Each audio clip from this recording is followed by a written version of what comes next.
अस्सलाम वालेकुम नाज़रीन, इमरान याकूब खान साहब और ज़फ़र हिलाली साहब के साथ मैं हूं Samina Pasha. Programme viewpoint में आपको खुशामदीद कहती हूँ। सियासत अफ़ाम तफ़हीम का नाम है। सियासत में रास्ता दिया भी जाता है, रास्ता निकाला भी जाता है। शिकस्त या फिर जीत की बात नहीं, बात यह है कि किस तरह सबके लिए फेस सेविंग भी हो सके और वो काम किया जाए जिसमें मुल्क को कौम का फ़ायदा हो सके। लेकिन हमारे यहाँ सूरत हाल इस वक्त ऐसा लगता है कि नो रिटर्न पर पहुँच चुकी है, क्योंकि ना तो हुकूमत कोई बातचीत करती दिखाई देती है और ना उसका कोई ऐसा मूड नज़र आता है। दूसरी तरफ ऑपोजिशन भी यही गिला कर रही है कि हुकूमत का तो कोई मूड ही नहीं है बातचीत का और हम भी इनसे अब बिल्कुल बात नहीं करेंगे, बल्कि कभी भी बात होगी तो अब इस हुकूमत के खात्मे के बाद ही शुरू होगी।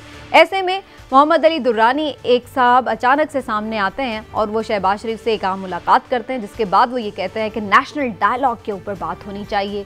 नेशनल डायलॉग की बात पहले भी मुख्तलिफ रहनुमा चाहे अपोजिशन के हों या फिर हुकूमत के बात कर रहे हैं, लेकिन सवाल यही पैदा होता है कि नेशनल डायलॉग का मतलब क्या है, इसका मकसद क्या है। अगर तमाम रियासती इदारों को अपने अपने तयन करने की बात करने के लिए डायलॉग करना है तो वो तो आईन पाकिस्तान ऑलरेडी कर रहा है, तो फिर ये डायलॉग किससे होगा, इसके फरीक कौन होंगे और इसका मकसद क्या होगा, और इसमें इस सारे बहरान का जो इस वक्त सियासी तौर पर धमाचौकड़ी मची है उसका हल कैसे निकलेगा। बहुत सारे सवालात हैं, इससे मुतालिक सबसे पहले बात करेंगे और कोशिश करेंगे कि हम इसके मुतालिक ये भी जान सकें कि ये जो पीडीएम है ये डायलॉग करना भी चाहती है या नहीं, क्योंकि मैं अभी आपको दिखा भी देती हूँ कि जब से ये डायलॉग की बात हो रही है मुख्तलिफ रिएक्शन सामने आ रहे हैं। और अभी जो ताज़ा ट्वीट आया है वो मियां नवाज शरीफ साहब का है, जिनका ये कहना है कि वोट चोरी करके इमरान खान को वाले अब ग्रैंड नेशनल डायलॉग का शोशा छोड़ रहे हैं, जिसका मकसद इस नाअहल करप्ट हुकूमत और सेलेक्टर्स को पीडीएम से एनआरओ दिलवाना है। हमारी जदोजहद अवामी मुश्किलात के हल और वोट को इज्जत देने के लिए है। ऐसे किसी डायलॉग का हिस्सा बनने का मकसद अपने मुकद्दस मकसद से पीछे हटने के मुतरादिफ होगा।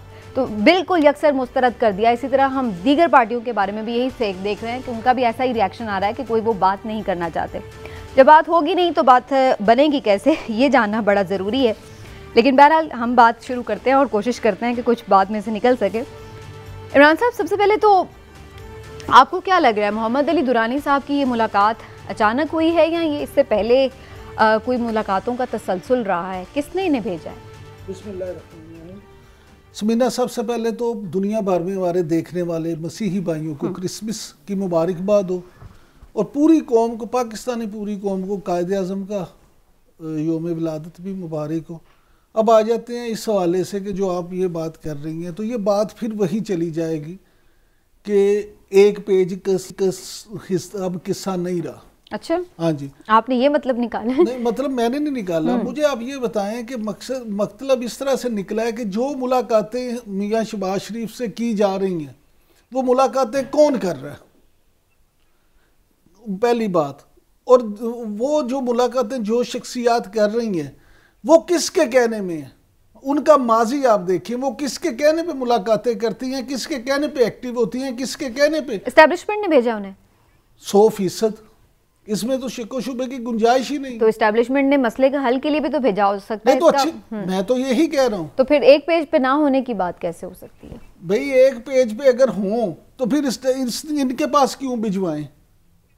फिर तो ये बात तो अपोजिशन से ही करनी है ना। अपोजिशन से ये थोड़ी बात करनी है। अपोजिशन आप क्या समझते हैं, अब 2.5 साल के बाद भी अपोजिशन से वो ये बात करेंगे कि अच्छा कोई बात नहीं, अच्छे बच्चे बने रहो, अब तुमने रहना जेलों में ही है, तुम्हें मिलना कुछ नहीं, लेकिन तुम हमारी बात। तो वैसे वो बाहर जो पीडीएम की क़यादत, जो आग बगोला क़यादत है, उससे क्यों नहीं मिले? वो जाके शहबाज शरीफ साहब से मिल रहे हैं जो कि पहले ही मुफाहमत की बात करते हैं। इसलिए कि उन्हें ये पता है कि उनकी बात कौन मानेगा, कौन उनकी बात को लेके आगे चलेगा, कौन आगे बढ़ेगा, नंबर 1। नंबर 2, मियां शहबाज शरीफ के अलावा कोई क्या मुस्लिम लीग नून में ऐसी शख्सियत है जो मियां नवाज शरीफ को कायल कर सके?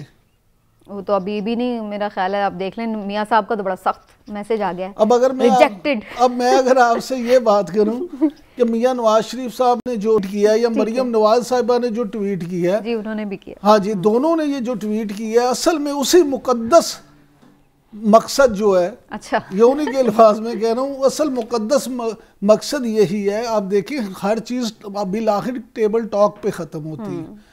ये भी बात को जंग ऐसी नहीं है कि जिसमें इन्होंने आपस में बंदूकें लेके एक दूसरे के सामने आना है। तो ये सिर्फ अपना रेट बढ़ाने के लिए, अपना दबाव बढ़ाने के लिए, और ये सारी चीज़ें सियासत में इसलिए की जा सकती हैं कि आपका वजन बढ़े।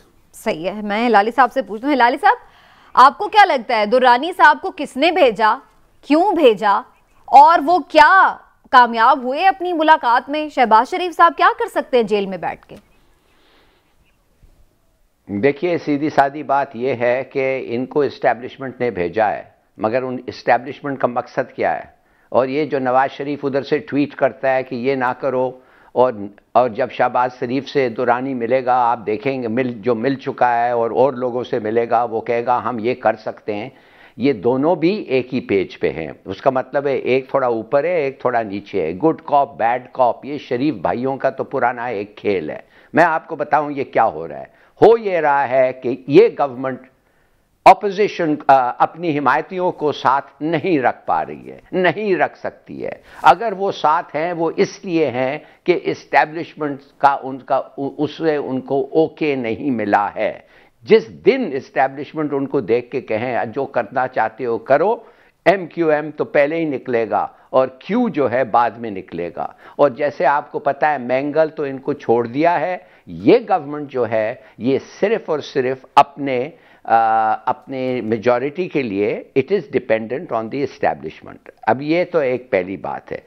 अब इस्टेब्लिशमेंट ऑपोजिशन को क्या देगा कि इसलिए कि ऑपोजिशन जो है अगर वो गवर्नमेंट इनके साथ कोऑपरेट करे, ये ऑपोजिशन को वो कहेगा कि ये सब तुम चीज़ें करो और 6 और 9 महीने के अंदर हम इलेक्शन करवा देंगे।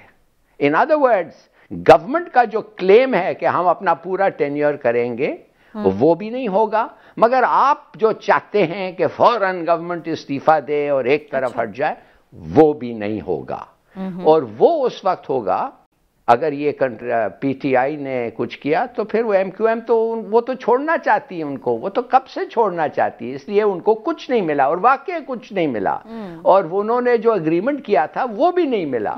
और जो Q लीग है, हालांकि अब आपको पता है इमरान खान जाके मिला था मगर उससे कुछ हल नहीं हुआ है। They are not happy with the government, वो भी छोड़ना चाहते हैं। तो मेरे ख्याल में ये इस किस्म का खेल है।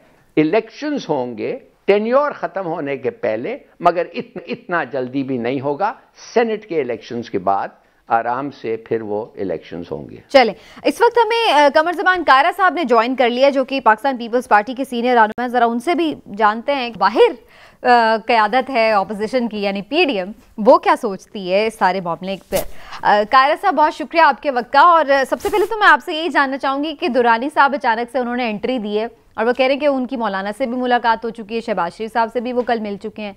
क्या उन्होंने पीपल्स पार्टी से भी कोई राब्ता किया है? नहीं जी, हमारे तो कोई राब्ते में नहीं है। वो अपने तौर पे गए थे, उनकी अपनी वो तो हुकूमत के इत्तेहादी है बुनियादी तौर पे। जी जी। क्योंकि पीर पकाड़ा साहब जो है वो तो हुकूमत के इत्तेहादियों में है और वो उनके पैगाम रसान थे। लिहाजा वो अगर मिले हैं तो वो हुकूमती इत्तेहाद की तरफ से मिले होंगे, अपोजिशन की तरफ से तो नहीं। सही है, लेकिन उन्होंने जो उसके बाद बात की है आके, वो नेशनल डायलॉग की बात कर रहे हैं। और मैंने आपके मुंह से भी ये बात सुनी है, हुकूमती भी कुछ लोग एक दो हैं जो कि नेशनल डायलॉग की बात करते हैं। लेकिन थोड़ा सा समझना चाहते हैं हम ज़रूर कि आखिर ये नेशनल डायलॉग किन उमूर पर होगा, इसके स्टेक होल्डर्स क्या होंगे, किस तरह से बातचीत होगी, फोरम क्या होगा। आप कोई खाका बता सकते हैं इस हवाले से कायरा साहब? देखिए, पहली गुजारिश तो ये है कि नेशनल डायलॉग के 2 हिस्से हैं जो हम कहते हैं या समझते हैं। हमारा तो खैर नहीं, जो जिन लोगों का ये ख्याल है, लेकिन जनरली इस पे एक राय दी जाती है। नंबर 1 कि डायलॉग होना चाहिए। कब होगा? जब ये हुकूमत, कोई डायलॉग करने वाली हुकूमत होगी तो डायलॉग होगा, अदरवाइज तो डायलॉग नहीं हो सकता। जब ये हुकूमत चली जाएगी और कोई रिप्रेजेंटेटिव गवर्नमेंट आती है तो पाकिस्तान के अंदर जो आईनी हुक्मरानी है, आइन के तहत सारे सबका रोल डिफाइंड है, लेकिन उस पर अमल दरामद उस तरह नहीं हो रहा। सारे इदारे अपने आप को आइन के तहत नहीं चला रहे। लिहाजा उसके ऊपर अमल दरामद के लिए बैठ के सर जोड़ा जाए, एक दूसरे के साथ खुले मुज़ाकरात किए जाएं कि भाई हमारी सबकी पाकिस्तान की बका और बेहतरी इसी में है कि हम आइन के ताबे और आइन के तहत करें। दुनिया में तरक्की का ये वाहिद जीना जमहूरी मुमालिक में है कि वो किसी दस्तूर, किसी आइन, किसी असलूब के तहत चलते हैं। ये बात के उसका लिए फोरम कौन सा होगा, पार्लिमान, तो पार्लिमान के अंदर तो सिर्फ सारी जमातें रिप्रेजेंटेड हैं, पाकिस्तान के अवाम रिप्रेजेंटेड होते हैं इनडायरेक्टली, लेकिन इसमें जो लीगल स्टेक होल्डर्स हैं उनका क्या रोल हो सकता है, वो किस तरह रिप्रेजेंट होंगे। जब ये मरहला आएगा तो इस पे बात हो सकती है, लेकिन ये डायलॉग सिर्फ इसी बुनियाद पे हो सकता है। बाकी तो ये काम क्या होना चाहिए वो बना हुआ है। कायरा साहब, आप नहीं समझते कि वो मरहला या वो वक्त आ गया कि जब डायलॉग शुरू हो जाए? इस हुकूमत के होते हुए तो ना डायलॉग अपोजिशन अब करेगी और ना ये हुकूमत करना चाहती है, ना इनमें कोई सेंस है उस तरफ इनकी सेंस ऑफ डायरेक्शन है। लिहाजा मैं समझता हूँ इस हुकूमत के होते हुए तो डायलॉग नहीं हो सकता। जब कोई डायलॉग करने वाला, इस मामले की अहमियत को समझने वाला, पाकिस्तान के हालात को ठीक करने की ख्वाहिश रखने वाला कोई हुक्मरान आए तो बात हो सकती है और होनी चाहिए। अच्छा कायरा साहब, फिर ये बता दीजिए कि फिर अगर इस हुकूमत से डायलॉग तो नहीं आप करने जा रहे, इसका मतलब आप अपना एहतजाज जारी रखेंगे, तो फिर पीडीएम का लाहेअमल अगला अब क्या है? लॉन्ग मार्च, इस्तीफे, क्या करेंगे आप लोग? टाइम भी कोई नहीं दे रहे अब आप लोग अगला। एहतजाज हमारा शुरू है, उसका पहला फेज खत्म हुआ, दूसरा फेज जो है वो डिविजनल हेडक्वार्टर्स और बड़े शहरों में रैलीज का है, लोगों को राय आमा हमवार करने का है, लोगों को इस वक्त जो हालात है पाकिस्तान के और जो एक तहरीक पीडीएम ने शुरू किया, लोगों को उसके साथ जोड़ना इसका मकसद है। और इंशाल्लाह ताला हम वो सारा ये ताल्लुक जोड़ के सेकंड फेज के बाद थर्ड फेज का ऐलान करेंगे और हम अपने एहतजाज को मंतकी अंजाम तक पहुंचाएंगे, इस हुकूमत का खात्मा करेंगे और इस मुल्क में आईनी हुक्मरानी के लिए जो तको है उसको पूरा करें। कायरा साहब, आप हमारे साथ ही रहिएगा, चूंकि हिलाली साहब भी मौजूद हैं तो मैं ज़रूर एक उनकी राय इस पे लेना चाहूँगी। हिलाली साहब, आप समझते हैं कि जो पीडीएम एहतजाज कर रही है उसका कोई फ़ायदा हो रहा है, और इनकी जो तहरीक थी वो किसी तरह आप उसको रेट करते हैं कि उसकी वजह से कोई नेशनल डायलॉग की अब बात शुरू हो चुकी है, उसने कोई कामयाबी हासिल की है? देखिए, ये नेशनल डायलॉग तो मेरे ख्याल में कुछ नहीं है। अगर नेशनल डायलॉग का मतलब ये है कि ये कॉन्स्टिट्यूशन नहीं चल रहा है, कुछ रुकावटें हैं, माने 80% 18th अमेंडमेंट ठीक है, 20% ठीक नहीं है, इस किस्म की अगर बातें करना है जो करना चाहिए, वैसे सही कह रहे हैं कायरा साहब, मगर मैं नहीं समझता कि दिस इज़ द पॉइंट। इस वक्त ये है कि ये गवर्नमेंट जो है, इसके इत्तेहादी जो हैं वो इनको छोड़ना चाहते हैं, इस्टेब्लिशमेंट नहीं चाहती है कि ये गवर्नमेंट इस वक्त कोलैप्स हो, not until after the senate elections. उसके बाद मेरे ख्याल में ऑपोजिशन का हक है, वो कहेंगे कि अगर हमने कोऑपरेट किया आपके साथ, और शहबाज शरीफ तो कहेगा कि भाई आसिफ जरदारी, उसकी बहन और उनका पूरा क्रू जो है वो जेल के बाहर बैठे हुए हैं, हम उनको बेल पे और हमें आप अंदर कर दिए हैं, तो हम क्यों आपके साथ कोऑपरेट करें? तो फिर इनको भी छोड़ना पड़ेगा। जब ये एक दफ़े छूट जाएंगे, वो जो नवाज शरीफ उधर बैठ के ये ट्वीट्स कर रहा है उसके भी वो कम हो जाएंगे। वो तो ट्वीट का मकसद ही ये है कि जल्दी से इनको भी निकालो जेल से। तो मेरा अपना ख्याल ये है कि ये फैसला हो गया है, elections was going to take place, prematurely होगा, टर्म के पहले होगा, ये सब सेनेट पर छाने के लिए ये सब। लेकिन इमरान साहब, आप समझते हैं कि शहबाज शरीफ साहब की रिहाई हो सकती है? इस सारे चक्कर में वो बाहर निकलेंगे और कोई किरदार अदा करेंगे? आपने शहबाज शरीफ साहब का वो सुना नहीं कि जी क्यों, किससे वो जो उन्होंने इसके बाद बात की है, उनकी तरफ से जो बात सामने आई है वो यही है ना कि मैं तो बाहर आके करूंगा, मैं अंदर बैठ के क्यों करूं और किसके लिए करूं, तो ये सारी चीज़ें हैं। लेकिन आप एक बात समझे, लाली साहब जो बात कर रहे थे और उनसे पहले जो कायरा साहब बात कर रहे थे, आप इस वक्त एक अवाम का जो एहतजाजी आप समझ लें मूड बना हुआ है, मिजाज बना हुआ है, उसको भी समझे। जमातें इस वक्त अपोजिशन की क्या है? पीडीएम तो एहतजाज कर रहा है, 3 सियासी जमातें हैं पाकिस्तान में जो रोड पे लोग ला सकती हैं बड़ी तादाद में। एक तो मौलाना फजलुर रहमान साहब की जमीयत उलमा इस्लाम है, एक जमात इस्लामी है। जमात इस्लामी अगरचे पीडीएम का हिस्सा नहीं है, लेकिन उन्होंने भी आप देखा भी अपना थोड़ा बहुत लग रहा है, सिलसिला शुरू है। उन्होंने भी लॉन्ग मार्च और एहतजाज शुरू किया हुआ है। दूसरी बात आ जाए, तीसरी एमक्यूएम भी आपको पता है अवाम की तरफ जा रही है रेफरेंडम कराने के, जी हम इत्तेहादी रहें या ना रहें, उस पर वो सोचा। अब इससे भी अगली खबर आपको बता दूं, हमारे वाकफा निहाल के मुताबिक, हिलाली साहब, हमारे वाकफा निहाल के मुताबिक आपको याद है जिस वक्त बेगम आपी शमीम अख्तर जो मियां नवाज शरीफ की वालदा मुहतरमा का इंतकाल हुआ, तो काफ लीग जिनकी आप बात कर रहे थे, काफ लीग चौधरी परवेज लाई साहब अफसोस के लिए मरियम नवाज के पास नहीं गए थे। शहबाज शरीफ के। हालांकि शहबाज शरीफ साहब जेल में थे, लेकिन जब वो पैरोल पे रहा होकर बाहर आए तो चौधरी परवेज लाई उनके पास अफसोस के लिए गए। ठीक, यानी काफ लीग और नून लीग के जो मामलात है ना, उस पे भी नजर रखिए। हमारे वाकफान हाल के मुताबिक उसमें भी मामलात हो रहे हैं और दोस्तों की तरफ से उन दोनों को भी करीब लाया जा रहा है। ठीक, इसलिए ये बातें सारी आप समझ लें चलें, इन चीजों से सियासत में बड़ा फर्क पड़ेगा। कायरा साहब से मैं एक सवाल जरूर करना चाहूंगी, लेकिन कायरा साहब ठीक है, ये तमाम चीजें एहतजाज अपनी जगह चल रहा है, लेकिन एक तरफ हम ये भी देख रहे हैं ज़िमनी इंतखाब भी होने जा रहा है, सेनेट इंतखाबात भी होने जा रहे हैं, आप लोग इसका हिस्सा भी बन रहे हैं और साथ साथ कह रहे हैं कि हम इस्तीफे भी देंगे, इस्तीफे भी हमारे ऑप्शंस में हैं।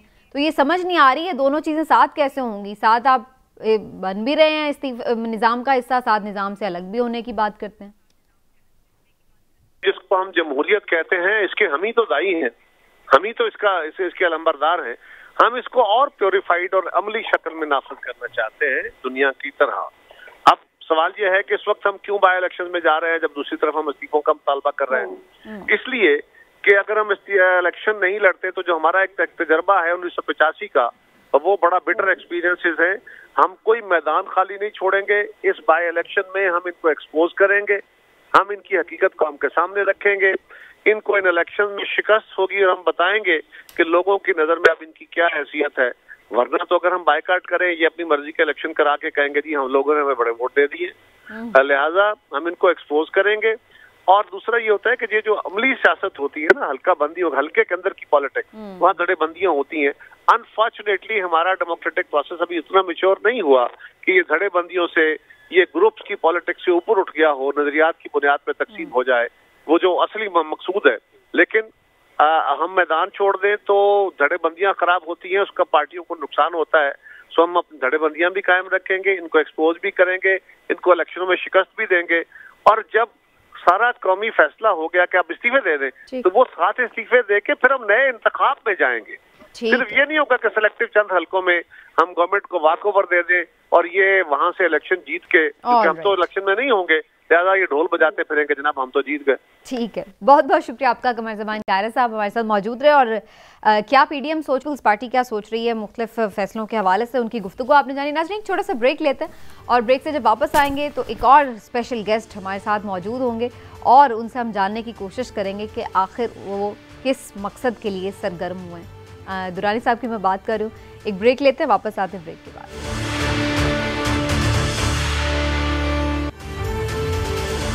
वेलकम बैक नाज़रीन। और जिस नेशनल डायलॉग की, ग्रैंड डायलॉग की बात हो रही है, दुरानी साहब ने जब शहबाज शरीफ साहब से गुफ्तगू की, मुलाकात की, उसके बाद उन्होंने आके उसका जिक्र भी छेड़ा। तो इस वक्त मोहम्मद अली दुरानी साहब हमारे साथ ही मौजूद हैं, मुस्लिम लीग फंक्शनल के जनरल सेक्रेटरी हैं। उनसे बात करते हैं और उनसे जानने की कोशिश करते हैं कि किस एजेंडे पर हैं वो। और दुरानी साहब बहुत शुक्रिया आपके वक्त का, आई होप कि आप मुझे सुन पा रहे हैं। सबसे पहले तो सर ये बताइएगा कि कैसी मुलाकात रही, शहबाज शरीफ साहब का मूड कैसा था और क्या एजेंडा है आपका, क्या करना चाह रहे हैं? देखिए, हमारा मुल्क है ना, हम सबका मुल्क है और इस मुल्क को इस वक्त बहुत से चैलेंजेस दरपेश हैं। मईशत का चैलेंज है, बैरूनी खतरात के चैलेंज है, इंतज़ामी चैलेंजेस हैं और इन तमाम के बीच में से हमने इस मुल्क को इंशाल्लाह आगे लेके जाना है। तो इस वक्त जो एक टकराव की कैफियत मुल्क में बनी हुई है, इससे पब्लिक में बहुत ज़्यादा एक बेचैनी और बेकली पाई जाती है। तो ऐसी सिचुएशन में और उससे आगे बढ़ते हुए जब अवामी अनरेस्ट जो है वो पार्लियामेंट तक पहुंच जाए, पार्लियामेंट नॉन फंक्शनल हो जाए, फिर उससे आगे बढ़ के इस्तीफों की बातचीत होना शुरू हो जाए, तो इसका मतलब ये है कि ये बहुत सीरियस इंडिकेटर्स हैं जो ये बता रहे हैं कि मुल्क के अंदर सब अच्छा नहीं है। तो ऐसी कैफियत के अंदर महज़ब माशरे जो होते हैं वो टकराव के बाद नहीं बल्कि टकराव से पहले टकराव के असबाब और इम्कानात को कम करने की कोशिश है। अच्छा दुरानी साहब, आपकी कोशिश तो बड़ी अच्छी है। मैं ये जानना चाहूँगा, ज़रा बता दें कि आपने तो ये भी कहा कि ये मुज़ाकरात जो हैं ये लंदन तक भी हो सकते हैं और चैनल, बैकडोर चैनल हमेशा एक्टिव होते हैं, लेकिन मियाँ नवाज शरीफ और मरियम नवाज ने तो बड़ा इसको कैटेगोरिकली इनकार कर दिया है। उसके बाद उनके इस ट्वीट के बाद आप क्या कहेंगे कि आगे क्या होगा? आप अभी भी इसको लेके चलेंगे? देखिए, उनका ट्वीट तो इस जो मैंने ट्रैक 2 डायलॉग की बात की है वो उसकी सपोर्ट है।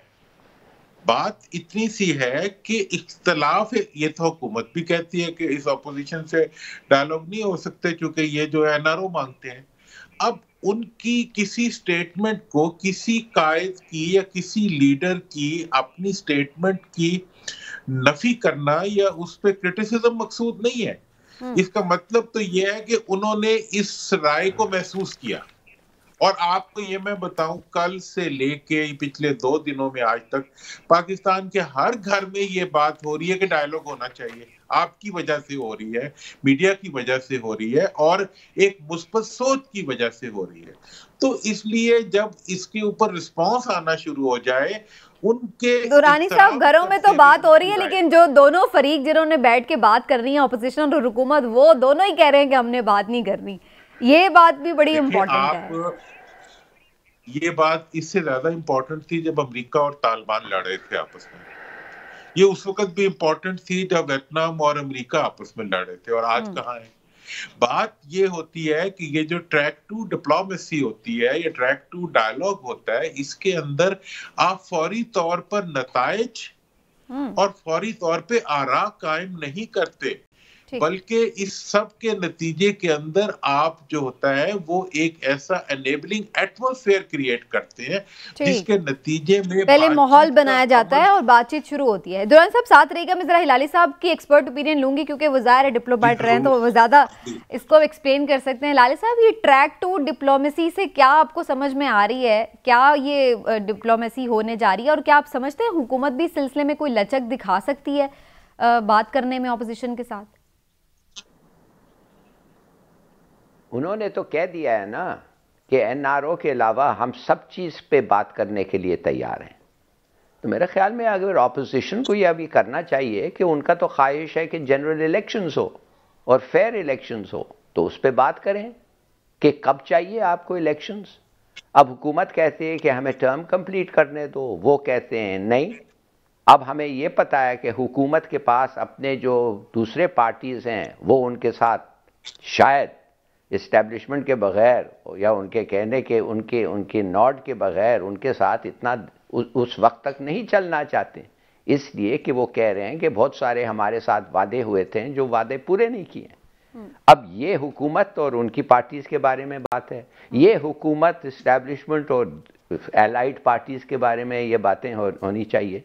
उसके बाद अगर वो एक फ्रंट पे हैं, उनका अगर यूनिटी हो गया तो फिर वो हुकूमत को जाके कह सकते हैं कि या थोड़े 6 महीने पहले हम करने के लिए तैयार हैं या हम बिल्कुल नहीं करने के लिए तैयार हैं। और अगर वो बिल्कुल नहीं करने के लिए तैयार हैं तो फिर उनको भुगतना पड़ेगा जो ऑपोजिशन उनके पीडीएम उनके खिलाफ करना चाहती है।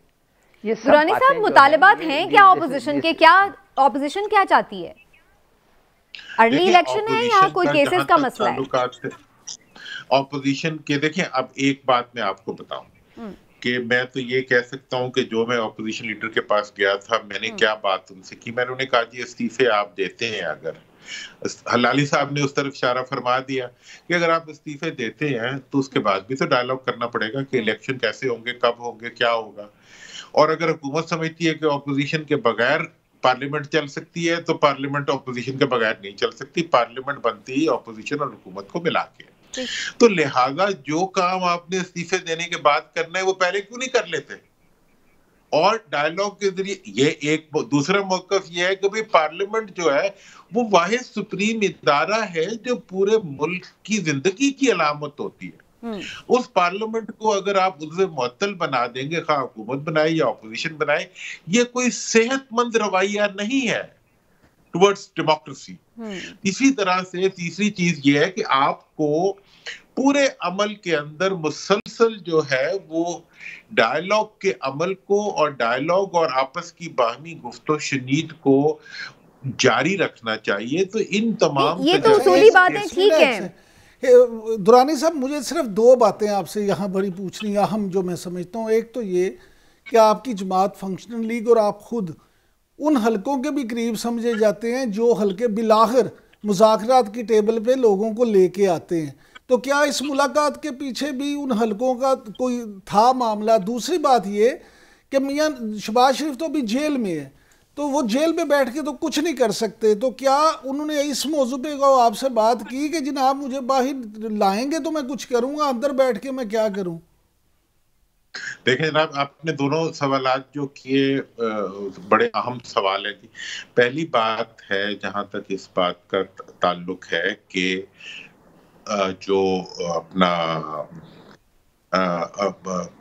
ऑपोजिशन लीडर का जेल में होना और इस वक्त की जो सारी जो स्ट्रेसेस हैं उनका डेवलप होना, वो एक। और जहां तक उन हलकों का ताल्लुक है, जो मैंने ट्रैक 2 डायलॉग की बात की है, मैंने कहा है कि इसमें पूरी रियासत को इन्वॉल्व होना चाहिए। इसमें अदलिया भी इन्वॉल्व हो सकती है, इसमें वकला भी इन्वॉल्व हो सकती है, इसमें एस्टैब्लिशमेंट भी इन्वॉल्व हो सकती है, इसमें मीडिया ऑलरेडी इन्वॉल्व है, इसमें इंटेलेक्चुअल्स इन्वॉल्व हो सकते हैं, और इसके साथ साथ ऑपोजिशन और हुकूमत भी इन्वॉल्व हो सकते हैं। देखिए, ये मुल्क ऑपोजिशन और हुकूमत का नहीं है सिर्फ, ये मुल्क, इस मुल्क में बसने वाले हर फर्द का मुल्क है। और इसमें से कुछ इदारे ऐसे हैं जिनकी जबान होती है और कुछ इदारे ऐसे होते हैं जो बोल भी नहीं सकते। लेकिन जब आप ट्रैक आप उन्हीं इदारों की जुबान तो नहीं बन गए दुरानी साहब, जो खुद सामने नहीं बोल रहे? देखिए, मैं तो बेसिकली बहुत ही एक हम्बल सा, देखिए मैं तो घर बैठ के भी खुश रहता हूँ।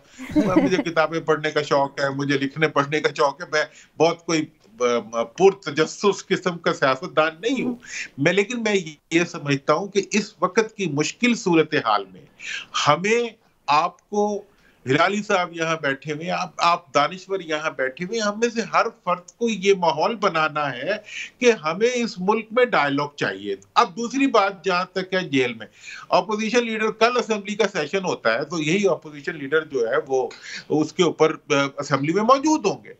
जेल में होने से ऑपोजिशन लीडर की हैसियत कम नहीं हो जाती। लेकिन वजीर आजम तो कह चुके हैं कि मैं प्रोडक्शन ऑर्डर नहीं दूंगा। देखिए, मैं, उनकी राय है ना, हम उसका भी एहतराम करते हैं, उनकी एक राय है, लेकिन हमारी भी राय ये है कि एहतसाब का अमल इस मुल्क में जारी रहना चाहिए। लेकिन एहतसाब जो है वो किसी को जेल में रखने का नाम नहीं है, उसको सजा देने का नाम। अच्छा दुरानी साहब, बस ये मुझे बता दीजिए लास्टली, जो मैंने पहले भी पूछा था कि ऑपोजिशन की आपको मेजर जो 1, 2, 3 डिमांड्स लॉ के लिए उनको पहले से चाहिए, वो कौन सी हैं? अर्ली इलेक्शन पे बात करना चाहते हैं, केसेस पे बात करना चाहते हैं, या फिर हुकूमत को घर भेज के ही बात करना चाहते हैं? देखिए, बात ये है कि जिस डायलॉग की मैं बात कर रहा हूँ वो मैथमेटिकल डायलॉग नहीं है, जो आप मैथमेटिकल क्वेश्चन कर रहे हो ना कि जी 1 2 3 4 5, हाँ, नहीं ना, डायलॉग इस तरह होते हैं। हिलाली साहब ने बहुत चीजें बहुत देखी हुई है, आप इनसे बाद में समझ भी लेंगे कि डायलॉग किस चीज का नाम होता है। डायलॉग नामुमकिन को मुमकिन बनाने का नाम होता है। डायलॉग जो है वो इख्तलाफात के बीच में से इत्तेफाक निकालने का नाम होता है। अच्छा। एक चीज सबके लिए कॉमन है और सब उसको मानते हैं कि पाकिस्तान को आगे बढ़ना चाहिए। और मैंने ऑपोजिशन हुकूमत वालों को भी कहा है, मैंने कहा 6 महीने बाद तुम फिर ये कहोगे कि हमसे फिर गलती हो गई थी, हमें पहले डायलॉग कर लेने चाहिए थे, क्योंकि इससे हमारा तरक्की का अमल जो है वो रुक गया। और उस तरक्की के अमल रुकने की वजह से जब हम इलेक्शन में जा रहे हैं तो हमारी उतनी अच्छी परफॉर्मेंस नहीं है। कल को हर वो कुव्वत रिग्रेट करेगी एक टकराव को परपेचुअली आगे बढ़ाने, बिलखुसूस इसमें सबसे बड़ी लूजर हुकूमत होगी अगर वो इस। तो आप समझते हैं कि वक्त की जरूरत है और सबको आप इस चीज के लिए रियलाइज भी करवा रहे हैं। बहुत बहुत शुक्रिया मोहम्मद अली दुरानी साहब, आप हमारे साथ मौजूद रहे। और मोहम्मद अली दुरानी साहब का मौक़िफ़ आपने खुद जान लिया, इसका अंदाजा अब आप खुद लगा लें। कुछ बातें तो समझ आ गई हैं, क्लियर कुछ चीज़ों का। एक छोटा सा ब्रेक लेते नाज़रीन, वापस आते कुछ मज़ीद बात होगी ब्रेक के बाद। वेलकम बैक नाज़रीन। मुझे तो दुरानी साहब की बहुत सारी बातें समझ नहीं आई, ऑनेस्टली एतराफ़ करें, लेकिन मैं हिलाली साहब से जानने की कोशिश करती हूँ। हिलाली साहब, आप कैसे इसको सम अप करेंगे? ये ट्रैक 2 डायलॉग क्या कह रहे हैं हिलाली साहब? ये पीडीएम की तहरीक ख़त्म हो जाएगी या क्या हो जाएगा? वो कह रहे हैं ये इन बातों पे बात ही नहीं है, वो तो कोई नेशनल डायलॉग, नेशनल डिबेट की बात कर रहे हैं। कुछ हमें भी एक्सप्लेन करें, आपने क्या समझा उनकी? देखिए ये बैलेंस्ड आदमी है, मैच्योर आदमी है। ये क्या कह रहा है? ये बेसिकली कह रहा है कि गवर्नमेंट और अपोजिशन जो है उनकी लड़ाई है और हम हैं अवाम, और इस्टेब्लिशमेंट भी एक रियासत का हिस्सा है। अवाम और रियासत का हिस्सा चाहते हैं कि ये गवर्नमेंट और ऑपोजिशन की लड़ाई ख़त्म हो, और वो समझते हैं कि एक ही तरीके से ख़त्म होगा कि जब गवर्नमेंट और ऑपोजिशन मिल के कहेंगे कि ये लड़ाई जो है हमारा, इसमें इसको एक फ्रेश इलेक्शंस चाहिए इस मामले को हल करने के लिए। मगर वो फ्रेश इलेक्शंस फिलहाल एकदम नहीं हो सकते, इसलिए एक तो जंग का खतरा है, कल इंडिया के साथ जंग हो सकता है। परसों आप देखेंगे कि हमारे जो प्राइम मिनिस्टर हैं शायद हमारे मुल्क से खिताब करके कहें कि मैं जंग ये होने वाला है। तो ऐसे मौके पे हम ये नहीं कह सकते हैं कि ये चलता रहे इस किस्म का फसाद। हम चाहते हैं यूनिटी हो, और अगर हो सके एक जनरल स्टेटमेंट कम से कम दे दें कि फलाने तक हो जाएगा मामला सेटल, और उस वक्त ठीक है, एक उनको यकीन दहानी करा दी जाए। ठीक है, वक्त खत्म हो रहा है, बस आखिरी मिनट है, मैं इमरान साहब का भी कमेंट ले। इमरान साहब, आपको क्या लग रहा है, डायलॉग हो जाएंगे आप शुरू? देखिए, उन्होंने दुरानी साहब ने सारी मेरी बातों की तस्दीक की है जो मैं प्रोग्राम के पहले हिस्से में दे रहा हूँ। इस वक्त सूरत हाल ये है कि अपोजिशन के इस्तीफे जो है ना, वो तुरब का पत्ता है। इस्टेब्लिशमेंट समेत तमाम लोगों को, तमाम सियासी जमातों को ये पता है कि अगर ये इस्तीफे आ गए तो एक आइनी बहरान ऐसा पैदा हो जाएगा कि नहीं, वो पंजाबी में कहते हैं किल किल मच जाएगी। इसलिए तमाम मुहिब्बे वतन जो कुव्वतें तो कह रही दें ये बस वो सिर्फ कह रहे हैं ना, मुहिब्बे वतन कुव्वतें तमाम जो जज्बात पे यकीन नहीं रखती, हकीकत पसंद होती हैं, वो सब ये चाहते हैं कि ये इस्तीफे ना आए, बल्कि मामला जो है आसान तरीके से तय हो जाए। इस्तीफों के बगैर बाद भी तो इलेक्शन ही होना है ना।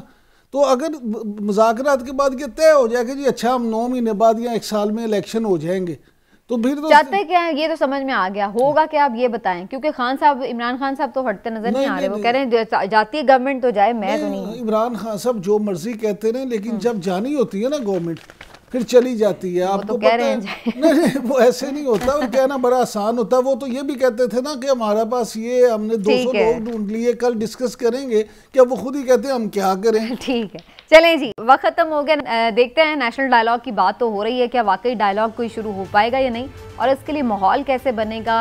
जो इतने एक्सट्रीम पोजीशंस पे जा चुके हैं अफ्रीकन, उनको आखिर टेबल पे बिठाएगा कौन और कैसे, बहुत सारे सवालात बाकी हैं। देखते हैं वक्त उसका जवाब देता है या नहीं।